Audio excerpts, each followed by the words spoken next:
All right, so we're going to go ahead and get started. The first question is not FAFSA related. We just basically want to know exactly what your role is at your high school. And you can choose between the four here.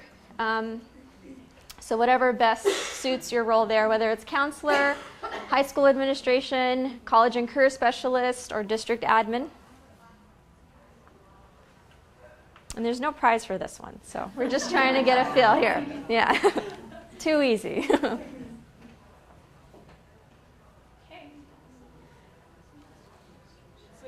Mostly counselors in the room. Amazing. And looks like we have a couple of district admin and one high school admin, so great.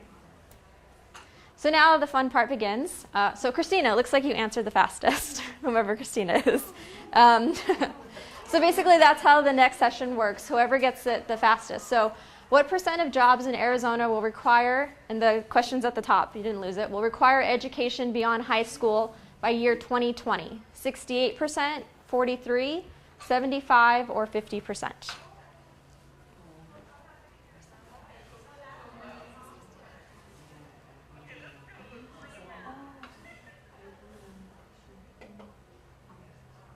All right, so it looks like most people answered 68%. If we click next. So JDI? Correct. So you're the fastest, so you win a gift card that we have. So, I'm keeping track. So get with Deena right after the session. It's a $10 gift card that we have. Yes? I'm a little behind. How do we get involved? Yeah. So go ahead and go to Kahoot, KAHOOT.IT.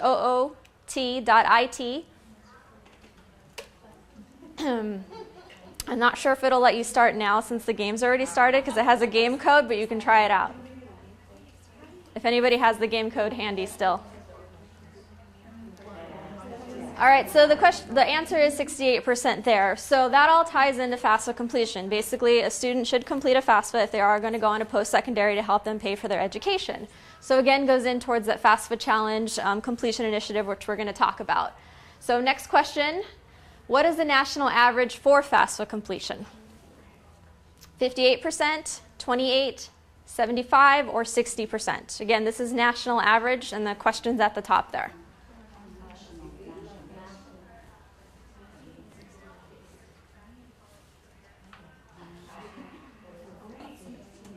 Correct answer is 60%. It's actually 60.9%. So our fastest, JDI. Okay, we'll go second. Elva. Who's Elva? Awesome. So I think that combines the both ones, because I don't feel like I was fast on this one. It's showing that you're the fastest on this one, so yeah. Oh, is it all over? Yeah. So Elva. So, okay, so Elva, we have her name down.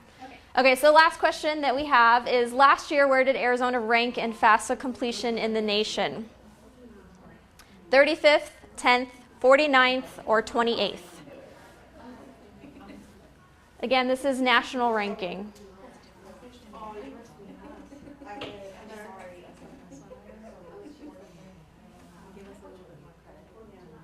Correct answer is 49th. So we have some work to do here, which is all, again, part of the challenge. So let's look at the points. Go ahead and click next. All right, so we have our three winners. JDI, which has a gift card, Elva, and then Christina, who's our third winner. So after the session, please get with Deena, and then you'll get your $10 gift card. We have different places you can choose from. Okay, so we're going to go ahead and go into our PowerPoint to talk about the challenge. So my name is Julie Sainz, and I am the Arizona FAFSA Challenge Project Manager, and I'm with the Arizona Commission for Postsecondary Education. And along with me is my colleague, Deena Lager. She's the director of the Arizona Family College Savings Program and the director of the Arizona State Financial Aid, again at the Arizona Commission. So today we're here to present to you all about the Arizona FAFSA Challenge. How many of you guys have heard about the FAFSA Challenge or have been to the website or dashboard? Terrific. For those of you that haven't, you will learn all about it today. And for those of you that have, you'll learn more about it and what other resources are available. So the Arizona FAFSA Challenge is basically a statewide initiative that aims to increase FAFSA completion among Arizona high school seniors. Like I had in the quizzes, so national average is 60.9%. Last year, Arizona had 43% FAFSA completion. So we're definitely lagging in FAFSA completion in regards to a national ranking there. So with this challenge, it's basically to cultivate a friendly competition among high schools, districts within the state, so that we can increase FAFSA completion and really provide a resource for you guys so that you can set goals and also have different resources available to you as far as planning FAFSA events or having different resources as far as training goes as well, so that you can answer questions for your students. So within this challenge, we have 3 major partners. Again, one is the Arizona Commission, which we're housed out of. Also, the Governor's Office of Education is providing funding for this challenge. So he is definitely on board with this. And on our video, on our homepage, we have a video of the governor basically stating what the challenge is and also stating our 50% goal, which I'll go into in a little bit. And then we also have a third partner, which is Achieve 60 AZ. So that is with the director, Rachel Yanoff. So that is, again, to promote and make sure that we have our high school seniors ready for the workforce and have some type of post-secondary credential, whether that be college, trade school, vocational, 2-year, some type of degree, so that they have it beyond high school and education so that they can be ready for the workforce. So our goals. So like I said, last year we were at 43%. Currently, right now, our goal this year is 50% FAFSA completion goal. So again, we're looking to increase that. Right now, we're at 36%. So the FAFSA opened on October 1st, and that data is basically collected from February 22nd. And that shows that we're at 36% and growing. So we're getting towards that 50% goal that we have set. And then again, comparing that to the national average, which is 60.9%. And then our long-term goal is 78%. So our goal this year is 50%. We're on track to hit that goal. So basically all of the work that you guys are doing to help out your students are really getting us towards that 50% goal. And every week that I upload new data, it seems like we are increasing by a percentage point or 2 percentage points so that we're getting closer to that 50% FAFSA completion. Next year, we're looking at a 55% goal. So that we're inching towards that long-term goal of 78% so that we can be over that national average and our state can be a leader among FAFSA completion and not 49th anymore. So I'm going to pass it over to Deena Lager here, who's going to talk about setting a FAFSA completion goal for your high school and what you can do. I'm going to, just 1 second, hand this mic over to her really quick. Thank you.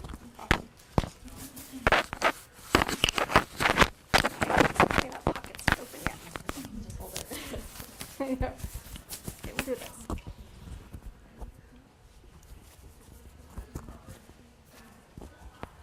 Can you guys hear me okay? Okay, so raise your hand in the back if you don't hear me, and I'll try and project a little bit more because I tend to get softer as I speak.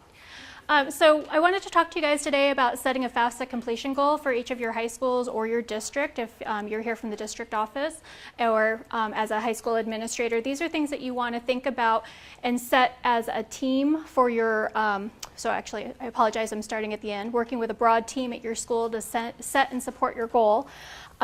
So Julie had talked about setting a goal, and we, as a state, have set our goal at 50% for this year, which was a little bit more than 5% higher than our last year's completion, but we wanted to be aggressive in our goal and set a goal that we think was attainable and but still ambitious.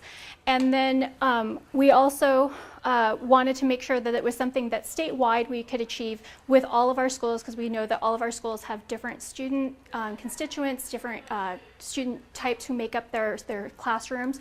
So we want to make sure that it was attainable for a statewide goal. So those are things that you need to keep in mind when you're looking at your student population at your campus or at your district. When you're setting your goal, how do you set an attainable goal, and looking at the makeup of your students, because some of your students might not be eligible to even complete the FAFSA. So you might have some students who don't have the ability to complete the FAFSA, so that will reduce the percentage goal that you set for yourself at your campus institution. Or you might have students who are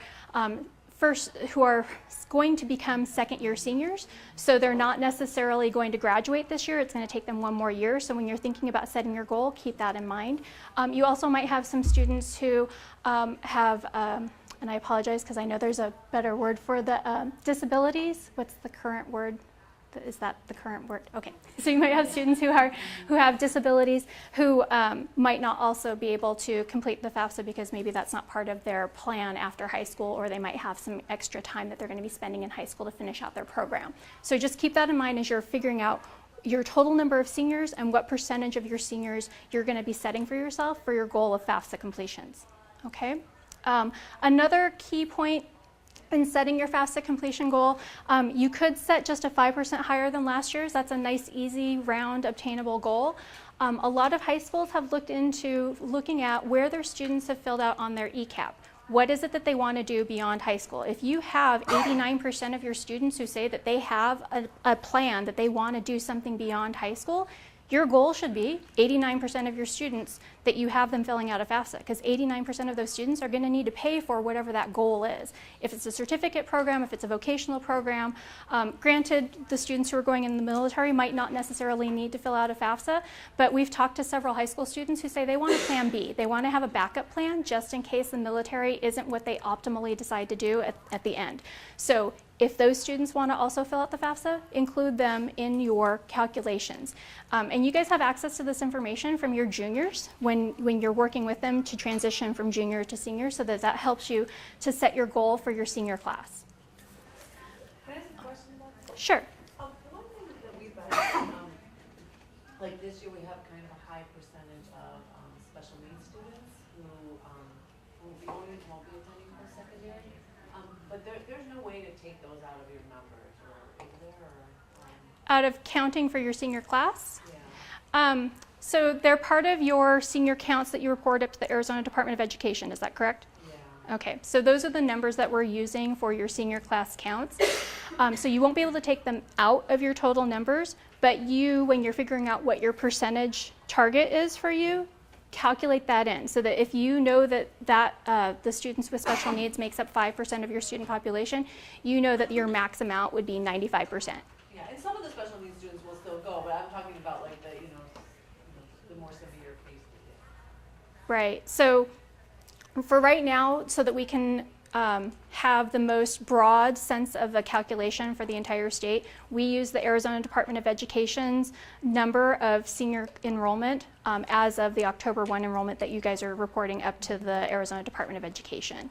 So until they change that formula, we have to use the numbers that they provide to us. Okay, and then the last thing I want to talk about is working with a broad team at your school to set and support your goal. So working with a broad team, this is not just the counselor's responsibility. This is the responsibility of the administration, the counselors, the faculty, and you also want to loop in your stakeholders. So when you're planning for what you want to do with your activities and setting your goal and what the students might think is a good goal, is maybe including your student government, maybe including the junior class president or junior class vice president, because they're speaking on behalf of their class. You want to involve the students.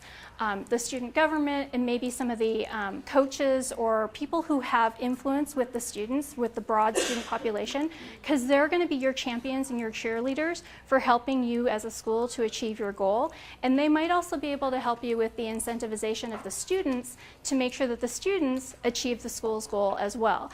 Some of the things that we hear from different high schools for how they incentivize their students is if they figure out what the goal is that they want to set, and if the students say, all right, we want to make sure we meet this goal. So the principal at the beginning of the year might do a kickoff assembly and say, if we hit this goal, these are what the senior class will win. Or I, as the principal and the vice principal, both agree to shave our heads, or we both agree to dye our hair the color of our school colors for the week. You know, temporary dye, it's an easy thing to do. It doesn't cost very much, and it raises school spirit, and it gets the kids involved. Or maybe the principal's willing to give up their parking space for a week, and you randomly draw 7 students' names or 5 students' names of the students who've already completed their FAFSA by October 31st. So those are things that you can do that are quick and easy to incentivize. Other things we've heard from some other other schools is that they've enlisted the person who works at the front security gate when the students walk in the morning, because that person pretty much knows every single student, and they will badger those students in a nice and friendly way that the students actually like. So they're like, hey, how's it going? Did you fill out your FAFSA today? You know you guys have the FAFSA challenge coming up. And so they will kind of cajole the students into it, and the students don't mind because they see that person every day and they have a personal relationship with them. So enlist the people who you know are going to have a positive influence on your students, because those are going to be your cheerleaders and you want them to be part of your team to help you set that goal and make sure that that goal is met throughout the year. So dashboard data, we're just kind of giving you a quick overview here. We'll be going into the dashboard itself on a line here in just a few minutes. But we wanted to show you that the dashboard data, when you go onto the website, you can see last year's data, which is the orange in the middle. So you'll see where your school was, how many seniors were used in the FAFSA completion rate denominator, how many FAFSAs were submitted, so that's reported up to the U.S. Department of Education, how many FAFSAs were completed, and that's also reported by the U.S. Department of Education. And those are, the FAFSAs completed is what we're using as our numerator to get to the 41% of FAFSAs completed last year. And so, Julie, can you help me out? This is year to date. So if we were looking at the dashboard for this specific school today, this is year to date. In the middle column is the information that was reported as of today's date last year. Does that make sense? And then you'll see, if you go straight down to the bottom of that middle column, the final FAFSA completion rate. So last year's final FAFSA completion rate for this example school. At the end of the time frame that we're looking at, which is June 30th of 2018, that school had a 60% FAFSA completion rate. Okay, so you can kind of see how they progressed along. And then on the left-hand side, you'll see the current year information. So if you're looking at your school, you would see your total number of seniors, your FAFSAs that were submitted as reported by the U.S. Department of Education, the FAFSAs completed so far, and then the calculation of the percentage. And then on the far right-hand side, you'll see the change. So you can see the difference in the actual percentage of FAFSA completion rate. So from this year to last year at the same point in time, how many FAFSAs, the difference in FAFSAs submitted and the difference in FAFSAs completed by number. Okay? This is the best that we can give you based on the information that we have available to us from the U.S. Department of Education. They give us this information every week, so you'll see that the data is updated weekly. You should be able to see refreshed data on our dashboard every Monday, probably by the end of the day, by close of business on Monday. Monday morning, okay, there you go. Go, Julie. So Julie and her intern are responsible for updating that information, so it is a manual process. And we get all that information for over 400 public and charter schools. And we are able to compare, you can use the FAFSA dashboard to compare your data among other high schools, charter schools, and or districts. And we'll go over showing you how to do that. And then it's really nice because the website, when we get into it, you'll be able to see that you can compare by county. So you can click on a county and compare county to county too. And you can pick almost any school to choose between for comparisons. I'm going to turn it over to Julie now. Alrighty, so then we have, since we do have a FAFSA challenge, we need challenges, right? So we have made 3 categories. One is MVP, which is for highest FAFSA completion. And then the other is most improved FAFSA completion compared to last year. And then we have a most innovative player. The most innovative player is a monthly award that we give out starting in October, and then it actually goes until February. And that is basically some school that we will honor because they were nominated because they may have gone above and beyond to do FAFSA completion events with their high schools, or they may have created a counseling website where students can go as a resource to see exactly if there's any type of field trips going on for maybe NAU, U of A, ASU, or anything out of state. And I'll go more in detail on those, and I'll show you exactly the past winners in case we have any winners in the room. So if you want to click to the next one, Deena. So I just wanted to break it down. So we have our 3 categories. Like I said, we have the MVP, most improved, and then our monthly ones are innovative players. But we did break down our MVP and most improved into 3 school sizes. since Arizona is such a large state and we have so many high schools and they range in size, we have some that may have 10 students and others that may have 944 seniors. We wanted to make it an even playing field.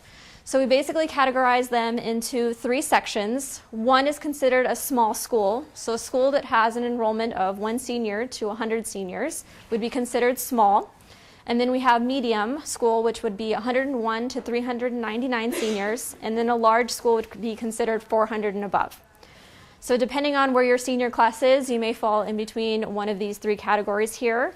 And then for MVP and most improved, the small, medium, and large will get a trophy. So this is our trophy that I'll pass around.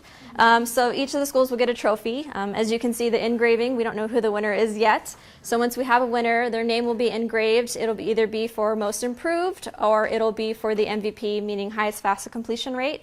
And that small, medium, and large school will get it. I'll pass this around so you guys can see it if you'd like. So just some incentive that you guys can have the trophy. But for MVP, it's highest FAFSA completion rate from October 1st when the FAFSA opens all the way till March 31st.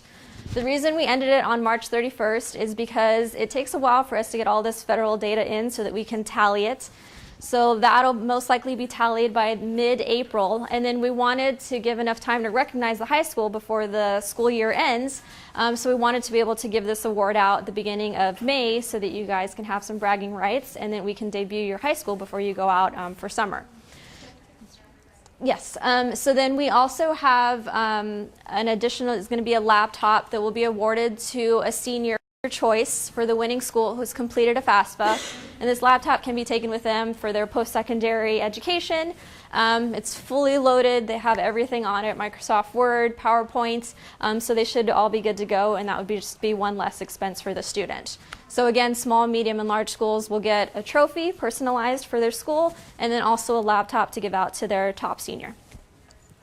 And then we have most improved. Again, it's the same time frame. We're looking from October 1st to March 31st. Small, medium, and large school will be awarded. They will also get a trophy, but it'll be for the most improved, and then they'll also get a laptop as well. And then our most innovative players. So this one does not get a trophy. It's basically recognition that we can do starting in October to February. And again, it's going to be nominated. These are our schools that have won. So anybody from Millennium in here? Washington, Douglas, Tolleson, Moon Valley? No? Okay. Well, these are our winners. So basically, they get a certificate from the governor's office. They also get a $100 Amazon gift card. And then we debut them on our FAFSA Challenge website, in our newsletter as well that goes out on a monthly basis. And then we also create a video for them that involves their best practices, so as far as what they're doing to be innovative to get their students to complete the FAFSA. And then we also write up an article in our newsletter that incorporates their best practices as well, and any quotes from any students or counselors or faculty or staff.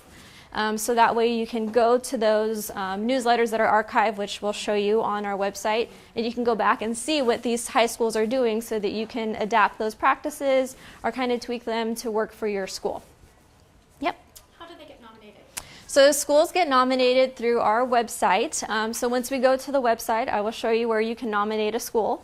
Anybody can nominate a school. You can be a counselor working at a school, you can be a parent, you can be a student, you can be from a different college access organization. We take in those nominations, and then you just tell us why that school should be nominated and what they're doing to go above and beyond for their FAFSA completion. So again, February was the last month, and then we will continue that in October, since we're going to be giving out the trophies and tallying up those totals there. Any questions on any of the categories, certificates, trophies, anything of that sort? No? Okay. So I wanted to go into a demo of the website. So it's at fafsachallenge.az.gov.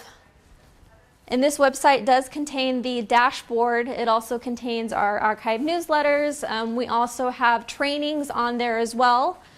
So if you go to our website, on the homepage, you get greeted by this lovely scene here. So this is kind of our theme, basically, FAFSA in the desert, since we are in Arizona.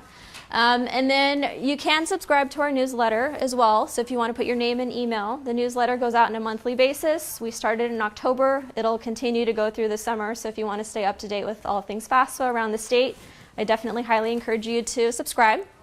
And then since the Governor's Office of Education is a partner within this and also funding our challenge, we have a lovely intro from the governor basically stating what the FAFSA challenge is, what our goal is at 50% this year, and how he encourages students to complete the FAFSA application. And Do we want to play that or no? oh, if you want to scroll down, and then we'll go back to it, yeah. And then here we just incorporated what the FAFSA is, what the challenge is, what our goal is. Right now, again, our current goal is 50%, and then we're looking at a long-term goal of 78% by the year 2030. And then we have indicators towards the bottom here. So this will change on a weekly basis as far as current FAFSA completion rate. So right now we're at 36% from October 1st to February 22nd.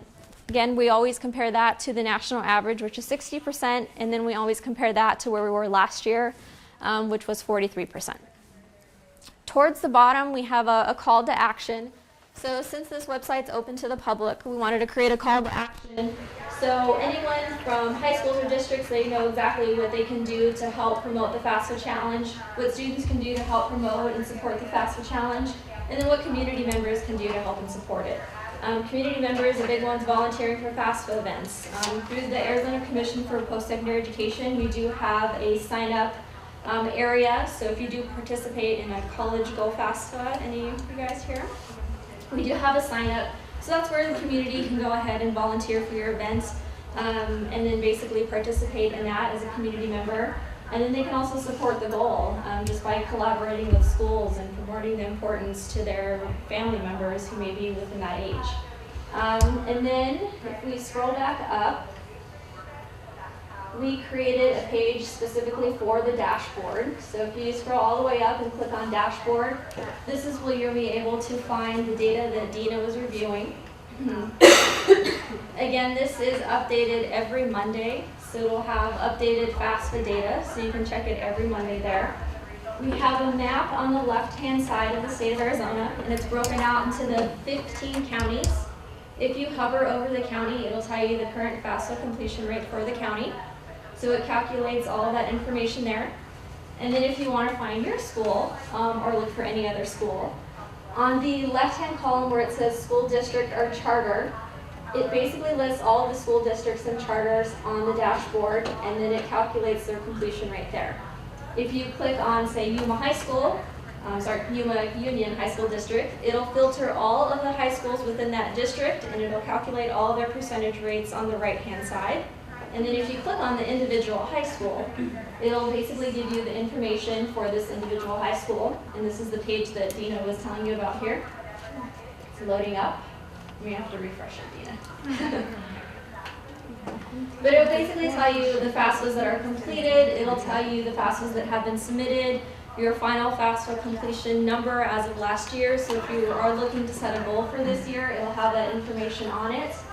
And then it'll also have, here we go, a weekly FAFSA completion rate. So towards the bottom, you can see that the green is this year and the orange is last year. So you can see where your trends are as far as on a weekly basis when this data is uploaded to see where there's any spikes. So maybe if you had a FAFSA completion event in November and last year you didn't, you can see that increase in the trends there. And then obviously the right-hand side is the change, so you can see where the change is compared to last year.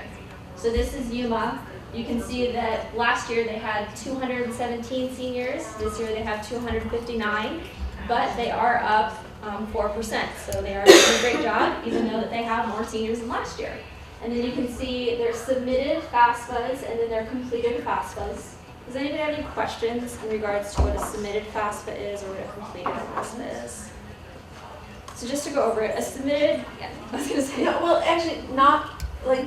No, go ahead and do that first because I think it's a different question. Sure, no worries. So a submitted FAFSA is basically a student starts a FAFSA application, but they may be missing a component on it. A completed FAFSA application means that everything's completed for that student and an EFC has been calculated for them. For your CCRI reporting, they only look at submitted FAFSAs. Keep that in mind. They don't look at just completed. So when you're calculating that number, it's just submitted for CCRI.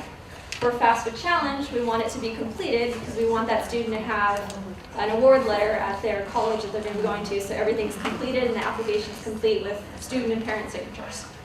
Does that answer your question? No. And I'm not sure if it's your agency, or I know because we work with an organization called Be a Leader, but a lot of times we'll see, because the names don't match exactly, like a no match or a partial match for somebody that we know has completed the FAFSA. How does that correlate with your data, or do we need to fix that, or what do we do in those circumstances? Yeah, so just to reiterate the question, she's talking about reports that are coming up as a partial match or no match for FAFSA completion data. So that's separate. That's basically, it's still out of our office, but that's considered FAFSA finish line data. Okay. And that's basically data that your school or district can sign up for, and it gives you individualized student data on your students that have completed a FAFSA to see whether they've completed it, if they're missing something, like a signature, parent signature, or they forgot to put in a social security number. It'll also tell you if they're selected for verification. So that is separate. We do promote both programs because they kind of go hand in hand. But if you ever see a partial match or anything like that, that basically means that their name's not matching up because they put in a different name, or they put in the wrong zip code because they may have moved. So that's separate from the challenge, but we do promote both, and it's both out of our offices. So yeah. But as far as submitted and completed, we do want students to complete the application, because that completion goes towards that calculation. And then also the final completion rate on the right side there is basically as of June 30th of last year. The other thing I wanted to show you is there's other ways to search for schools. So if you go to high school search, say for instance you don't know exactly the name or the district of the school that you're going for, and you just want to get to the school really quickly, the high school search can do that. If you click on the arrow there, deselect all, you can automatically just type in the name of the high school that you're looking for. So for instance, if you want to type in Douglas High School, it'll automatically populate it. And then from there, you can just click on that, and it'll take you to the individualized high school page. So if you don't want to deal with the map, you can just type in the school, and it'll automatically direct you there. The other thing that you can do within the dashboard is search and compare your school to other schools within the district or within the state. So that would be the high school comparison tab. So within there, you can go ahead and either look at districts that you're looking for to compare districts, or you can look at individual high schools. So if you're looking at individual high schools, you can deselect and then select, say, 5 high schools that you want to compare randomly. Sorry, too many letters. So say you want to compare one high school with, I'm just selecting them. Trying to get some that are different letters. Then you can see the FAFSA completion rate for each of these. So if you're having some type of challenge within schools within your district and you want to see where they're at, you can definitely do that. Or if you just have some competitive spirit with other schools or charters within your area, you can do that as well. The comparison will compare all of the schools within Arizona. However, all the schools is like over 400 that we have in the dashboard, so I would recommend only comparing maybe like 30 or less so that you can get a accurate reading on them. So if you hover over it, it tells you the name of the school, the senior enrollment, and then the completion rate, and then it basically compares them there. So the dashboard is very interactive, so I would definitely encourage each of you to look at it on a weekly basis to see where your school is at. And then obviously if you're going to have any type of friendly competition among other schools, it's kind of fun to just compare and see where you're at there, or just to see which county has the highest FAFSA completion rate as well. Any questions on the dashboard at all, or anything on completion rates? So the other page that we have is the challenges page. So this is our page here that basically lists out the challenges that I told you about. So if you click on the MVP trophy, it'll basically populate exactly what we talked about, what the prizes are, what the challenge is. Same thing for most improved, and same thing for innovative player. For the innovative player one question was, how do you nominate a school? If you scroll down, you can click on the contact us there. And then from there, you can write a paragraph or a few sentences on what school that you would like to nominate. And that goes directly to our email. And then we keep those in for the nomination for that particular month. Going back to the challenges, we also want to do a shout out. Since we have data that's updated every Monday, we do a shout out to our top 5 schools for that week. So for our large school, You can see the cacti there. So first place right now is Pinnacle High School. And then if you click on the next one, then it shows Mountain Ridge High School. Third place is going to be Sunnyside. Yay! Desert Mountain. And then for fifth place, we have Desert Vista. We do the same thing for medium schools as well. University High School in Tucson, and then College Prep Erie campus. And then we have Moon Valley High School, ASU Preparatory Academy, and then we also have Alta Vista High School, and then we have our small school category. Basis Flagstaff, and then we also have Basis Chandler, and then Basis Ahwatukee. Basis is kind of ruling it for small schools. Franklin Police Fire High School, and then University High School from Tulsa Union High School District. The fun thing about this is that when we start off in October, the cactus basically grow with the percentage rates. So when we start out in October, the cacti are very little, and then since we're towards the end of completion, they start getting larger, and then our top dog always has the crown on there. So these frequently change since schools have different FAFSA completion numbers. So I would just encourage you to go here and see how your school's doing. Since we have Sunnyside in the room, you can see if you guys can place up, because for large schools it's becoming very competitive by like 1/10 of a percentage point. So, and then towards the bottom, this is where we bring a shout out to our innovative players. So we just announced in February that Moon Valley is our innovative player there. So we have a placeholder, and we also support them on social media. But I wanted to show you a video example from our January winner, which was Tolleson High School. So here we actually had the governor, before you play, we actually had the governor visit Tolleson High School to promote their CTE programs, and then he also presented the FAFSA Challenge Certificate to the counselors. So we embedded that within this video here, and then also talked about their best practices and their partnerships that they have with different college access professionals and organizations that help promote their FAFSA completion on campus. So let me go ahead.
That's just a quick video there that you can see that we put in their best practices. So you can see exactly what they're doing as far as collaborating with community partners to provide food for different FAFSA night events. So they have a FAFSA, complete your FAFSA and dinner.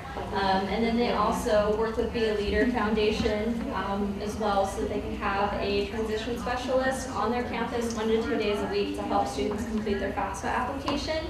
And then also the counselors also created a website where they can have a one-stop shop resources for their seniors to go to, so that they can find different scholarships Again, different trips that the counselors may be sponsoring to go to different campuses, college campuses, or anything college going and going really, that's on there. We have videos for other winners as well. So they each have different practices and innovative ideas that they're doing. So I really highly encourage you guys to, if you have a moment, to kind of review them. And then also you get to see fun pictures of the students completing their application. So it's kind of a fun shout out to them as well. The other thing I wanted to mention is that we have a resources page on our website as well. Deena and myself, through the commission and also through ASCAN, we promote FAFSA training webinars. So these webinars are always on our calendar here. We have one coming up on March 26th. If you click on it, you can definitely register for it. So here we're going to basically be talking about the upcoming FAFSA, any changes, and then we'll also talk about how to create a FAFSA campaign and planning a goal for your school.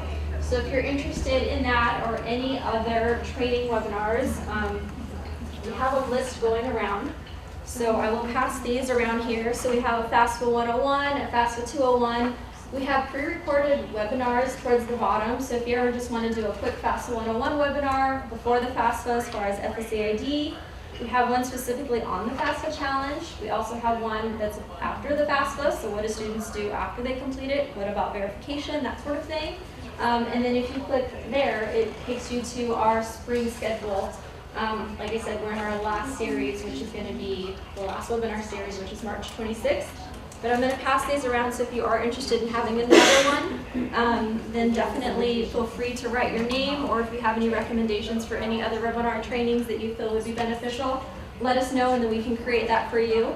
And then we also schedule our webinars usually morning or afternoon, so just let us know what time works best for you, and then we can provide you those resources there.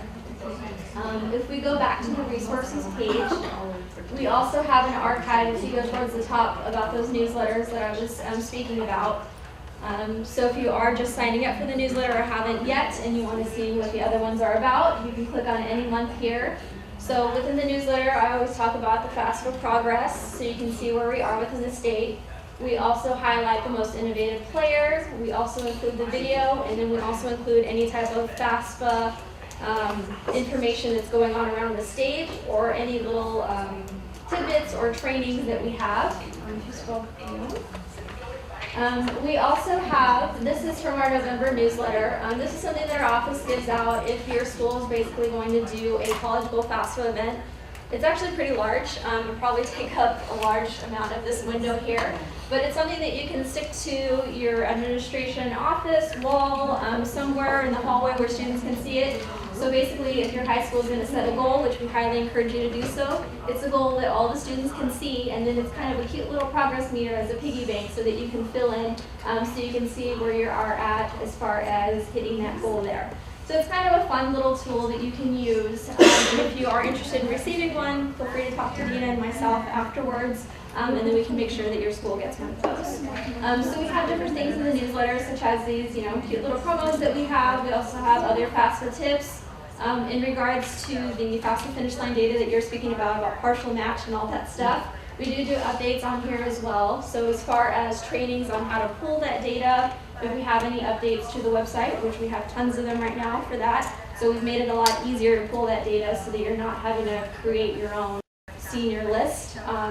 So we've simplified that process since it was a bit challenging for not only us, but you guys as well. So within these newsletters, we definitely put our best practices and anything new, like I said, that's going on within the world of FAFSA, or any partner organizations that have anything new, we definitely like to display them in our newsletters as well, just as a resource that you have.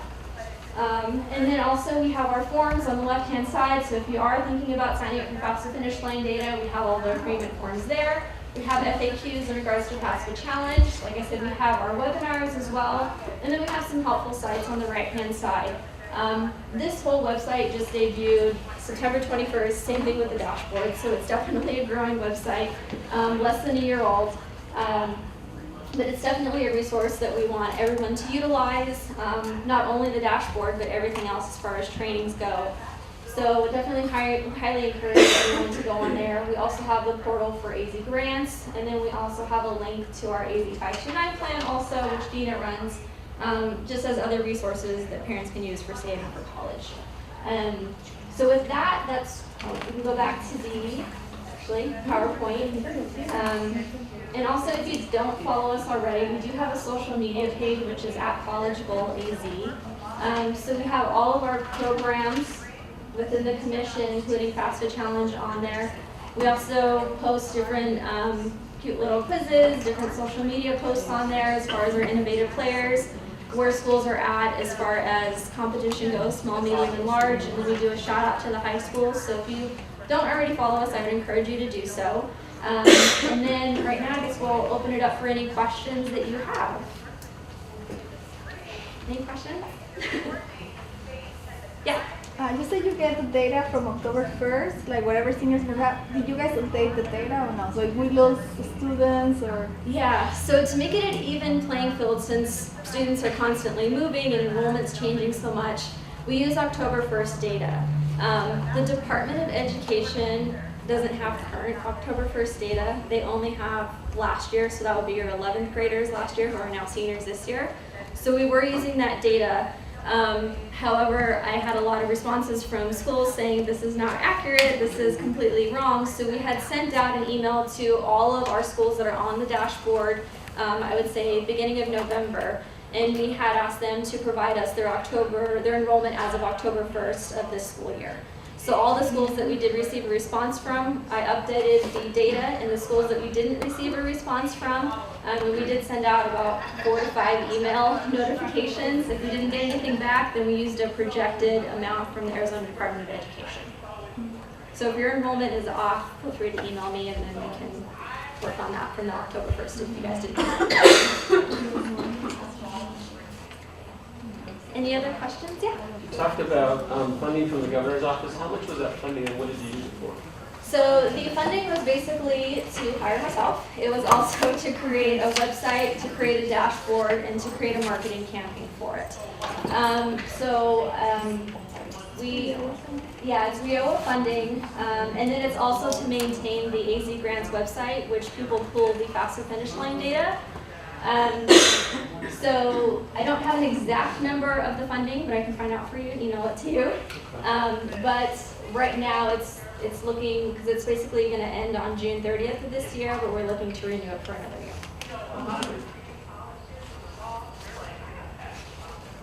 And I think the trophy's still going around, so that's really encouragement there. I think. We're going to steal it over there. Bring it back to our school and write our names. And a trophy will go out, and it's something that you can keep. The trophy this year is sponsored by AAI, so we're looking for sponsors next year also to sponsor it. And it's really just kind of a cool thing that the state's doing, I think, really to promote FAFSA completion in an innovative way.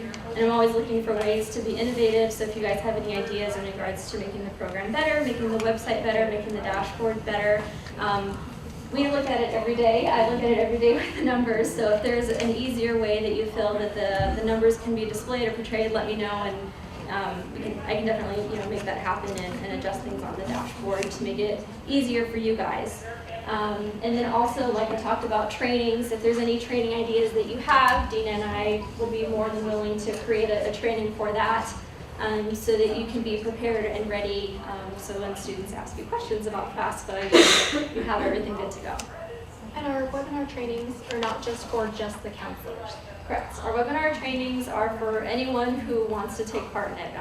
Any community people, leaders, anybody, public who want to volunteer at one of your FAFSA events, that's a great resource. It's great for teachers, it's great for administration. Students can even partake in it if they want, parents.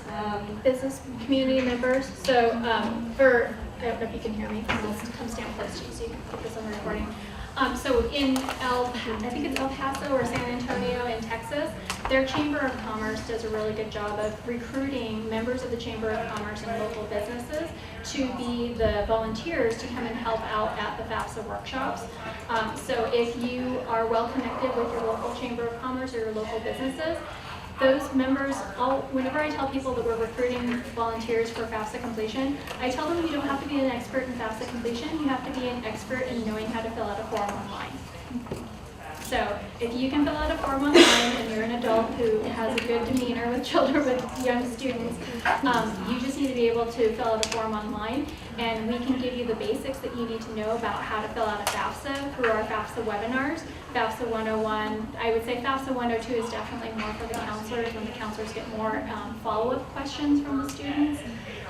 But basically, FAFSA 101 is probably your basic one that any of your community volunteers would need to sit through that session just to figure it out, kind of what are the best ways to help students through these questions. But basically, if they can read a question and click on the little question dot next to the question to get more detail about what that question is actually asking for, they'll be able to help the student fill out a FAFSA.